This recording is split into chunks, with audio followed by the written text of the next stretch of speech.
That truth of the share market channel में आपका स्वागत है। मैं भवनेश अग्रवाल। नमस्कार दोस्तों। बाजार में आज हम दो विषयों पर चर्चा करेंगे। एक तो एक महत्वपूर्ण शेयर जो हिला ही नहीं हिलेगा चाहे कितनी भी मंदी आ ले, जो रिटर्न देगा ही देगा टाइम पर, उस पर चर्चा करेंगे। बहुत मजबूत शेयर है, बहुत हाई टेक्नोलॉजी शेयर है।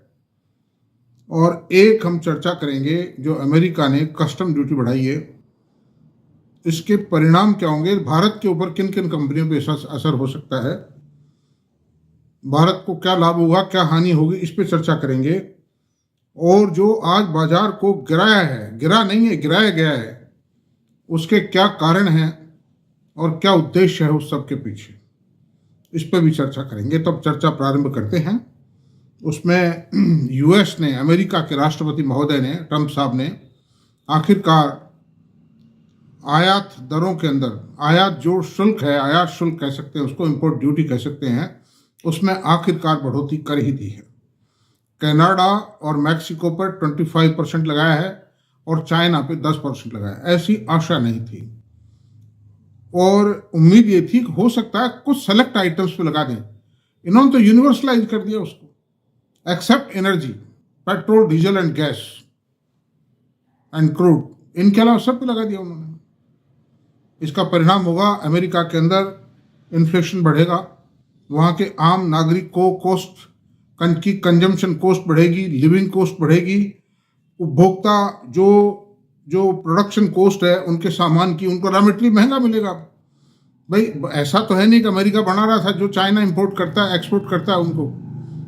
ऐसे बहुत सी चीज़ें हैं जो अमेरिका में बनती ही नहीं है और ऐसे बहुत से रॉ मटेरियल हैं जो अमेरिका में बनते ही नहीं हैं, तो वो मंगाने पड़ेंगे, चाइना से खरीदने पड़ेंगे या मैक्सिको से या कनाडा से खरीदने पड़ेंगे। तो परिणाम ये होगा कि वहाँ की कॉस्ट ऑफ प्रोडक्शन बढ़ जाएगी, कॉस्ट ऑफ लिविंग बढ़ जाएगी, इन्फ्लेशन बढ़ जाएगा। तो ये तो उन्होंने अपने खिलाफ काम किया, लेकिन अब ट्रंप साहब को तो दोबारा चुनाव लड़ना नहीं है। Trump, it the last life tenure of Mister Trump to remain the president of America. तो नाउ मिस्टर ट्रंप ने अपनी जिद के कारण अमेरिका के नागरिकों को हॉट वाटर्स में डाल दिया है, महंगाई के कुंड में धकेल दिया है उनको, और उसके परिणाम और भी बदम हुए। महंगाई बढ़ेगी, उसके कारण ब्याज की रेटें जो गिर रही थी, उनका गिरना कुछ समय के लिए रुक सकता है, क्योंकि एक बार ये महंगाई में ऐड होगा, ये जो कॉस्ट है ये इन्फ्लेशन में ऐड होगी, उसके बाद ठीक है स्टेबलाइज हो जाएगी और गिर जाएगी, वो बात मैं मानता हूँ। और कुछ टाइम के लिए इंडियन आईटी सेक्टर को भी वहाँ पर ब्याज दरों का बढ़ने का अंदेशा उत्पन्न होने के कारण जो बढ़ती हुई गति थी इनकी, उसमें थोड़ा सा हल्के से टाइम के लिए विराम लग सकता है। कोई घबराने की जरूरत नहीं है। ऐसा नहीं कि आप कल को प्रॉफिट बुक करना शुरू करना, नथिंग टू, आईटी को ऊपर जाना ही जाना है। अगर आज मान लीजिए ये घोषणा हो जाए कि 10 साल के लिए आपको आटा, 3 साल के लिए, 4 साल के लिए आटा 90 रुपए किलो मिलेगा देश में, आपको खरीदना पड़ेगा आटा। The same thing is with IT को काम में लेना ही लेना पड़ेगा और कोई चारा नहीं है। तो इसलिए कोई चिंता की बात नहीं। जो मीडियम लॉन्ग टर्म इन्वेस्टर है उन्हीं को रिजल्ट मिलते हैं, उन्हीं को लंबे प्रॉफिट होते हैं। 2-4 महीने बाद से ही, 2 महीने बाद से ही क्या फर्क पड़ता है। और ब्याज की रेटें भी घटानी पड़ेंगी, क्योंकि एक बहुत बड़ा उपद्रव खड़ा हो सकता है, सिविल वार हो सकती है अमेरिका में। प्रेसिडेंट यूएस ने यानी कि टैरिफ वार छेड़ी है, लेकिन ये सिविल वार में चेंज हो सकती है, वहाँ पर एजिटेशन खड़ा हो सकता है। और चाइना और कनाडा और मैक्सिको ये भी कोई न कोई रिटेलिएट कर सकते हैं, उनका रिटेलिएशन होगा, ये और बढ़ाएंगे, इनके इंपोर्ट बंद कर सकते हैं, इनके अमेरिका के प्रोडक्ट का इंपोर्ट बंद कर सकते हैं। This is the factor. दूसरी बात, जो भारत में बजट आया है, बजट कुल मिलाकर के ठीक है, कोई माइनस पॉइंट नहीं है। उसमें माइनस पॉइंट सिर्फ यह है कि स्टील की इंपोर्ट ड्यूटी घटा दी है, उसके कारण स्टील कंपनी को लॉस होगा। तो एक particular section of the industry को नुकसान है, बाकी को तो कोई नुकसान नहीं है, बाकी को तो फायदा है। इंफ्रा कंपनियों को बहुत बड़ा फायदा है। लार्सन एंड ट्यूब्रो बहुत बड़ा मेजर कंज्यूमर है स्टील का, उसको बहुत बड़ा फायदा होगा, उसके मार्जिन बढ़ जाएंगे, इंफ्रा कंपनियों के मार्जिन बढ़ जाएंगे, गवर्नमेंट की प्रोडक्शन कॉस्ट कम आ जाएगी, रेलवे की प्रोडक्शन कॉस्ट कम आएगी। रेलवे यानी स्टील का जो मेजर बायर है वो कौन है? गवर्नमेंट है। रेलवे के अंदर, कैपिटल गुड्स में और इंफ्रा के अंदर भारत सरकार को बहुत ज़्यादा जरूरत है स्टील की, और जो भी कॉन्ट्रैक्ट देती है, हर कॉन्ट्रैक्टर जो टेंडर देता है उसमें शामिल करके देता है उन प्राइसेस को, उस जो प्रिवेलिंग रेट्स हैं उनके आधार पर इवेलुएट करके टेंडर देता है। तो गवर्नमेंट को फायदा होगा एंड द कॉन्ट्रैक्टर्स को भी फायदा होगा and the steel manufacturing companies will suffer A loss. और उसके लिए मैं बहुत टाइम से आपको आगाह कर रहा हूं कि स्टील कंपनियों से बच के रहिए आप। स्टील कोई अच्छी चीज़ नहीं है इन्वेस्टमेंट के लिए, क्योंकि आज टेक्नोलॉजी का ज़माना है। आप इन्वेस्टमेंट कीजिए, टेक्नोलॉजी में इन्वेस्टमेंट कीजिए, ग्रोथ में इन्वेस्टमेंट कीजिए। ग्रोथ कहाँ है? टेक्नोलॉजी में है। ज़रूरत किसकी है? टेक्नोलॉजी की ज़रूरत है। टेक्नोलॉजी एक ऐसी चीज़ है जिसको हर इंडस्ट्री की, हर व्यक्ति को, हर ऑर्गेनाइजेशन को, हर कंपनी को, हर एक्टिविटी में, हर फंक्शन में ज़रूरत है। तो ये तो बात नहीं, इसलिए कोई चिंता की बात नहीं है। बजट जो बाजार को गिराया है ये सब फर्जीवाड़ा है, सब सुधरा जाएगा। बाजार में कोई माइनस पॉइंट नहीं है। ये भी धैर्य की परीक्षा लेते हैं इन्वेस्टर की, सब लेला जाएंगे माल से। ये ट्रेडर्स वेडर्स जो माल खड़ा रहता है, जिनका सौदे खड़े रहते हैं, उनके स्टॉप लॉस लगवा करके और मतलब स्टॉप लॉस ट्रिगर करवा कर वो करके सब साफ कर देंगे। सब छोटे आदमी, इसीलिए है कि मैं यही कहता हूँ ट्रेडिंग मत करो भाई। छोटे आदमियों के लिए ट्रेडिंग बहुत बड़ा अभिशाप है। मतलब जो F&O में छोटे मोटे ट्रेडर्स हैं उनको साफ कर जाएंगे, सब खत्म के सब। इतनी ताकत होती है उनकी, करोड़ 2 करोड़ 50 लाख 3 करोड़ 4 करोड़ निपटा जाते हैं, उसको खत्म साफ करके। डाटाज उनके पास रहते हैं। रिटेल इन्वेस्टरों ने कितने F&O में खरीद रखे हैं, कितने कैश में खरीद रखे हैं, कितने सौदे खड़े हैं, कितने शेयर के सौदे खड़े हैं, कितने लोगों ने खरीदे, सब स्ट्रेटेजी उस हिसाब से वार करते हैं। मतलब ये टेक्निकल राउंड्स की लड़ाई है, तो ये ठीक नहीं, कोई चिंता की बात नहीं है। मार्केट विल इम्प्रूव, रिजल्ट्स भी ठीक आ रहे हैं, ओवरऑल ठीक है सेकंड क्वार्टर के मुकाबले। हालांकि मतलब CNBC वगैरह पे मैं नाम नहीं लूँगा, somebody was telling, some anchor was telling कि भाई वो कल परसों कहीं फंक्शन में गए थे तो उनको बता रहे थे बहुत बड़ी बड़ी हस्तियां इकट्ठी हुई थी, देवर ऑल इन मंदी मूड। ये सब बेकार की बातें हैं।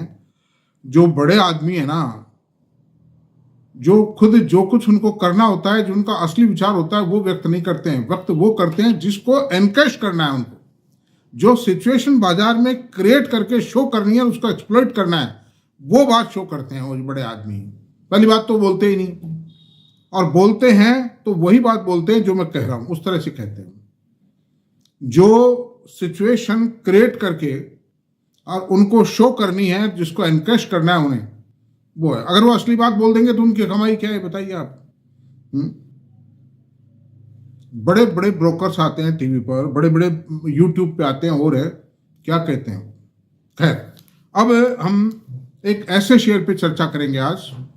उस शेयर को बढ़ना ही बढ़ना है, मतलब चाहे कोई कितने ही हथौड़े बजा ले, अगर कोई ज्यादा ताकत भी लगा दी, महीने 2 महीने 3 महीने दब जाएगा। बाकी तो multifold benefit multibagger है ही है, वो रहा है और है वो। उसको सोना बरसाना ही है। मतलब उस शेयर को मैं ज्यादा बढ़ाई नहीं करना चाहता, कर दी मैंने, बहुत ज्यादा कर दी। तो अब चलते हैं। वो कंपनी ऐसी है जो इलेक्ट्रॉनिक्स में और डिफेंस के लिए मेजर 11 आइटम्स हैं। अब उनमें जो सब आइटम्स हैं वो मैं बताता हूं आपको। मैं नाम बता दूं पहले आपको। उस कंपनी का नाम है, सब जानते हैं, Bharat electronics. It is a electronics and defence company having major portfolio. एक बिग पोर्टफोलियो है मैन्युफैक्चर प्रोडक्ट का। इलेक्ट्रॉनिक्स की इस कंपनी की कोई कंपनी कॉम्पिटिटर पैदा नहीं हो सकती इस देश में अगले 20 साल तक भी। भारत सरकार की कंपनी है, PSU है, लेकिन उसके बावजूद भी इस कंपनी ने इन हाउस इतना ज़्यादा पोर्टफोलियो डेवलप कर लिया अपने प्रोडक्ट्स का, और इतनी टेक्नोलॉजी का डेवलपमेंट कर लिया है R&D के जरिए, जो भी है, या भारत सरकार के सपोर्ट से है, कि इस कंपनी का कोई भी कॉम्पिटिटर अगले 20 साल तक भी इस देश में पैदा नहीं होगा। मतलब तो अब इसके प्रोडक्ट्स की बात करते हैं हम आपको। प्रोडक्ट्स ये हैं। पहला प्रोडक्ट है defence communication data, defence communication data line system, combat management system और network and cyber security systems. ये तो कम्युनिकेशन सिस्टम में इसके हो गए। रेडार बनाती है, जो हवाई जहाज को उड़ते हुए बताते हैं कि उड़ रहा है, फला जगह पहुंच गया, वार में काम देगा। न्यूक्लियर वेपन नहीं, वेपन लोकेटिंग रेडार्स। रेडार्स की वैरायटी बना रहा हूं, किस किस तरह के रेडार बनाते हैं। Weapon locating radars, battle field surveillance radars, IIF secondary radars. फिर थर्ड मेजर आइटम है sonars, hull mounted sonars, arrays and Humsa. पांचवा मेजर आइटम है electronic warfare systems, electronic warfare product and services. Number 5 major item है weapon systems, includes missiles, fire control system, tank electronics. छठा major item है naval system, जो जहाजों के अंदर fit होते हैं जो चीजें, Naval system and C41 system for the air force. Solar power generation system, solar products and systems बनाती है, उसमें कई प्रोडक्ट हैं। EVM इलेक्ट्रॉनिक वोटिंग मशीन बनाती है। जिसके ऊपर बड़ी राजनीति हो रही है, दैट जिसमें आप वोट डाल के आते हैं, that machine is being manufactured by Bharat electronics. Telecommunication system, telecom products and HDR and IP radio, multiple frequency bands. आप देखिए तेजस का शेयर है 10 पेड अप शेयर है, वो 10 फेस वैल्यू का, वो शेयर 1200-1100 रुपये है, अभी 1300-1400 तक भी गया है, इसकी 3-4 हज़ार होने की संभावनाएं हैं। टाटा का शेयर है, तो जब वो खाली एक आइटम के पीछे इतना हो सकता है, तो ये तो दुनिया भर के आइटम है, दुनिया भर के ऑर्डर्स हैं। और software system, medical electronic system, दुनिया भर के आइटम्स है इसमें भी। मेडिकल इलेक्ट्रॉनिक जैसे BP की मशीन है, एक्सरे मशीन है, और कई तरह की चीजें हैं। Software solutions includes artificial intelligence enabled multimedia information and content extraction and software solutions.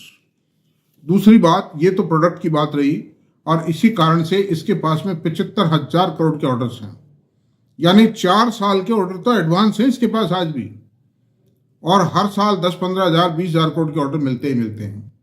इस साल थोड़ा कम मिले हैं, लेकिन हो सकता है मार्च तक इसको अभी 10-15 हज़ार करोड़ के ऑर्डर गवर्नमेंट ऑफ इंडिया से, डिफेंस से और मिल सकते हैं। ना देर से मिलो, चाहे भारत सरकार को जो सामान की जरूरत है इलेक्ट्रॉनिक्स में वो इससे लेगी, और कोई तरीका नहीं।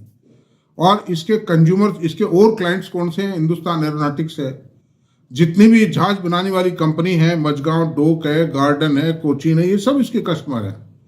और इवन लार्सन एंड ट्यूब्रो इसका कस्टमर है, और जो भी है एक्सपोर्ट भी करते हैं। ऐसी सूरत में it's a very important company for the technology point of view. लगता है ये कि ये क्या कंपनी होगी भारत सरकार की है, लेकिन कंपनी इतनी ताकतवर है टेक्निकली कि वंडरफुल। और उसी का परिणाम है, इसने ब्लॉकबस्टर रिजल्ट्स दिए हैं, ब्लॉकबस्टर रिटर्न दिए हैं, शानदार। मेरे पास भी ये शेयर, मैं हो सकता है बाइस्ड भी हूं भाई, मैं ज्यादा बोल रहा हूं, मतलब बाइस्ड भी हो सकता हूं मैं। आप मेरी बात पे ज्यादा भरोसा मत करना, आप चेक भी करना, काउंटर चेक करना उसको। I don't request you people to believe fully on me. आप, मैं जो तथ्य दे रहा हूं वो तो बिल्कुल सही है, वो तो मैं, मेरी तरफ से कुछ भी नहीं है उसमें। विश्लेषण के मामले में आप औरों से भी राय लेना, अपने FA से राय लेना। खरीदने बेचने की मेरी कोई रिकमेंडेशन नहीं है, आप अपने फाइनेंशियल एडवाइजर को कंसल्ट करो प्लीज इसके लिए। तो अब मैं आपको इसके फाइनेंशियल जो डाटा है वो बात करता हूं। ये है, ये इसका मार्केट कैप है 1,96,130 करोड़ रुपए, लार्ज कैप कंपनी है। And now it is the age of large cap company. फिलहाल 2-3 साल लार्ज कैप चलेंगे। और प्राइस इसका 268 रुपए है, वन फेस वैल्यू शेयर 268 रुपए, बिल्कुल रिजनेबल है। हाई लो 340 से 172 के बीच में, प्राइस अर्निंग रेशियो 39.2 है, बिल्कुल रीजनेबल है, इस बाजार में भी रीजनेबल है, और गिरेगा तो भी रीजनेबल है। Book value 24.2, dividend yield 0.82, dividend भी ठीक है। ROC 24.6 है, ROE 26.3 है, फेस वैल्यू 1 रुपीज। और 5 साल में क्या दिया इसने, अब वो आप देख करके चौंक जाएंगे एक तरह से। 40 रुपए था 5 साल पहले शेयर, आज 268 रुपए, इस ग्रे बाजार में 268 रुपए, 340 तक जा चुका है। तो इस आज की रेट पर भी अगर इसको देखते हैं, चेक करते हैं कितने टाइम अप्रिशिएट हुआ 5 साल में, 7 टाइम अप्रिशिएट हुआ है 5 साल में, 7 टाइम। अच्छा साहब, अब दिसंबर 23, अब क्वार्टरली रिजल्ट्स को चेक करते हैं दिसंबर 23 में क्या हुआ, और 3 क्वार्टर्स को चेक करेंगे, दिसंबर 23, सितंबर 24 और दिसंबर 24। Year on year, quarter on quarter comparison हो जाएगा।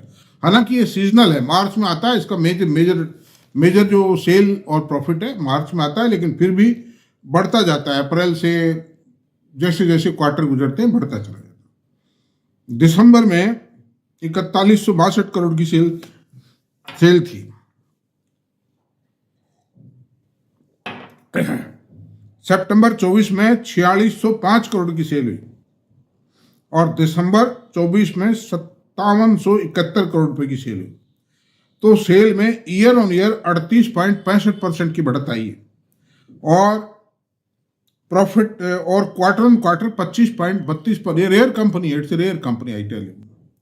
25 क्वार्टर ऑन क्वार्टर 25.32% से सेल बढ़ी है, और प्रॉफिट ऑपरेटिंग प्रॉफिट मार्जिन 26% थे दिसंबर 23 में, सितंबर 24 में 30% हुए, और अभी 29% हुए अभी दिसंबर में। ये एक आधा % का फर्क इसलिए पड़ जाता है, प्रोडक्ट मिक्स क्या बना है, किसी आइटम में कितने मार्जिन है, किसी में कितने मार्जिन है। इनको जो ऑर्डर्स मिलते हैं वो भी कुछ ऑर्डर्स जो है एक्सपोर्ट ऑर्डर्स हैं, दूसरे जो बायर्स है वो क्या है कॉम्पिटिटिव टेंडर में मिलते हैं ऑर्डर। तो किसी प्रोडक्ट में कम है, किसी में ज्यादा है, इस पर डिपेंड करता है कौन सा प्रोडक्ट किस क्वार्टर में कितना बढ़ा। अच्छा, मार्जिन मेंटेन है, ऑलरेडी मेंटेन है, और मार्जिन में बढ़त है। नेट प्रॉफिट 860 करोड़ था दिसंबर 23 में, सितंबर 24 में 1093 करोड़ रुपए हुआ, और दिसंबर 24 में 1312 करोड़ रुपए हुआ। 52.55% का ईयर ऑन ईयर प्रॉफिट में ग्रोथ आई। भाई और क्या चाहते हो, ये नहीं इससे बढ़िया क्या होगा बताओ। मिट्टी के भाव शेयर मिल रहा है, और क्वार्टर ऑन क्वार्टर 20% बढ़त आई है प्रॉफिट में। तो ये एक्सीलेंट आउटस्टैंडिंग परफॉर्मेंस है, ब्लॉकबस्टर परफॉर्मेंस है ये। अच्छा, अब आप बताते हैं एनुअल प्रॉफिट एंड लॉस 5 साल में कंपनी ने क्या रिपोर्ट किया। Profit, top line, bottom line, sale FY19, FY23 और TTM को कंपेयर करेंगे हम। तो सेल जी 12,164 करोड़ रुपए FY19 में, FY23 में 17,734 करोड़ रुपए थी, और TTM में 23,123 करोड़ रुपए। वंडरफुल मतलब वर्किंग है TTM के अंदर FY23 के मुकाबले, और FY23 में FY19 के मुकाबले वंडरफुल परफॉर्मेंस। TTM में कितनी परफॉर्मेंस, 23,183 बटा 17,734। आप देखिए एक साल में 30.72% से टॉप लाइन में ग्रोथ आई है, यानी सेल में ग्रोथ आई। प्रॉफिट में कितनी ग्रोथ आई, 18 पॉइंट, ये है 499.2 अपॉन 2986 67% की प्रॉफिट ग्रोथ आई है TTM में FY23 के मुकाबले। 67% growth year on year. But this wonder है, ये अपने आप में आश्चर्य है। अच्छा, अब इसके कंपाउंडिंग बेनिफिट्स की बात करते हैं। सेल प्रॉफिट और इक्विटी प्राइसेस 10, 5, 3 और TTM को कंपेयर करेंगे। सेल की पोजीशन ये है 10 साल में 5%, और 5 साल में 12%, नहीं 10 साल में 12%, 5 साल में 11%, 3 साल में 13%, और TTM में 28%। ये साल बहुत ज़्यादा ब्लॉकबस्टर ईयर है, और आगे और रहेगा। कारण क्या है, जो ऑर्डर्स मिलते चले जाएंगे, और अभी वैल्यू एडेड प्रोडक्ट का जमाना है। गवर्नमेंट ऑफ इंडिया ने डिफेंस पे ध्यान दिया, डिफेंस के ऑर्डर खूब मिल रहे हैं इनको, और मिलते रहेंगे भी। एक्सपोर्ट भी करेंगे ना, ये तो ही इज एक्सपोर्टर। अच्छा, प्राइस के अंदर ये शेयर के प्रॉफिट में क्या आया, 10 साल में 15%, 5 साल में 16% की CAGR की बात कर रहा हूं मैं, और 3 साल में 24%, और TTM में 40%। इक्विटी प्राइसेज में कैसे उछाल आया, 10 साल में 23% CAGR दिया, 5 साल में 58% CAGR, 3 साल में 60% CAGR, और TTM में 53% CAGR। सरकार में ऐसा कोई कंपनी नहीं जिसने इतना जबरदस्त परिणाम एक लंबे टाइम तक दिया हो। इक्विटी 731 करोड़ की पेड अप इक्विटी है, और ये है कंपनी बिल्कुल डेट फ्री है, कोई डेट नहीं है कंपनी पर। और वर्किंग कैपिटल डेज 18 है, केवल मात्र 18 दिन है वर्किंग कैपिटल पे, इसीलिए कर्जा नहीं है कंपनी पर। प्रॉफिट आता है उससे नए प्रोजेक्ट लगाती है, उसी से इन्वेंट्री मेंटेन करती है, रॉ मटेरियल की, फिनिश्ड गुड्स की। पेमेंट भारत सरकार से मिलते रहते हैं टाइम पर, ऐसी कोई बात नहीं है। अच्छा, अब इसकी होल्डिंग्स की बात बताता हूं। प्रमोटर भारत सरकार है 51.14%, FI 17.34 है, DI 20.94, प्रमोटर पब्लिक के पास 10.98। सबने यानी FI DI दोनों ने अपनी होल्डिंग बढ़ाई है और PI ने यानी पब्लिक ने मामूली सी होल्डिंग बेची है।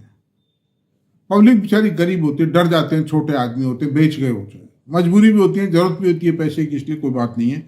बाकी जैसे ही हाथ लग रहा है माल FI DI के वो ले रहे हैं बाजार से। और बोनस की बताता हूँ, खूब जच के बोनस दिए इस कंपनी ने। सन 2015 में 1 पर 2 बोनस दिया, सन 2017 में 10 पर 1 बोनस दिया, और सन 2022 में 1 पर 2 बोनस। मैं भी चौंक गया था जब इस पर बोनस आया, मगर ये तो ठाठ हो गए यार, गजब हो गया। और इस कंपनी की मैं आपको, हालांकि फॉरवर्ड लुकिंग स्टेटमेंट होगा वो एक तरह से, लेकिन जो हालात नजर आ रहे हैं उस हिसाब से 30% एश्योर्ड ग्रोथ है एक तरह से, कहीं इधर उधर होने वाला नहीं है 30% से। तो it is a golden bread which we can eat and we can also produce gold. That's all दोस्तों, मेरे हिसाब से ये बात पूरी हो गई है और आज वीडियो को यहीं पर समाप्त करते हैं, चर्चा समाप्त करते हैं। आपको मेरा वीडियो पसंद आया तो प्लीज़ इसको सब्सक्राइब करें, लाइक करें, शेयर करें, कमेंट करें। Thank you very much.